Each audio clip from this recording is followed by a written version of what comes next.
La ville de Kisangani en particulier et la partie orientale de l'RDC en général ont encore d'autres éléments pour compléter l'histoire. Il y a des documents non exploités jusque-là. Propos de Xavier Louvain, professeur de littérature arabe à l'Université libre de Bruxelles. Il l'a dit ce lundi dans une conférence tenue à l'amphithéâtre de l'Université de Kisangani. Ce dernier a présenté des lettres écrites en arabe et en swahili à Kisangani de l'époque coloniale jusqu'à la fin du 19e siècle. Il appelle ainsi les historiens, économistes et sociologues d'en tenir compte.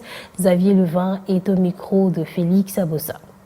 La conférence d'aujourd'hui avait pour but de montrer que les documents dont je parle font partie du patrimoine historique congolais et que ces documents sont aujourd'hui encore sous-utilisés. Ils contiennent des informations très intéressantes sur le plan historique, économique, sur le plan social aussi. Les historiens aujourd'hui, qu'ils soient européens ou congolais, ont encore tendance à négliger ces sources. Ils ne les utilisent pas parmi les sources sur lesquelles ils se basent pour écrire l'histoire de la partie orientale du Congo. J'ai donné par exemple une ou deux lettres qui contiennent des informations sur le commerce de l'ivoire, combien de pointes d'ivoire étaient échangés contre de la poudre ou des tissus par exemple. J'ai montré un autre document qui mentionne l'attaque du village de Ngongolutete par les arabisés. Tous ces éléments montrent que ces sources ne sont pas simplement des lettres que s'échangent les gens, mais qu'elles ont vraiment une valeur historique que les historiens, les sociologues, les économistes doivent manipuler pour compléter les informations qu'on a déjà. Avant d'être écrit en caractère latin, le swahili a été pendant une assez longue période écrit en caractère arabe. Donc ça c'est le point commun entre les deux. Et aussi le fait que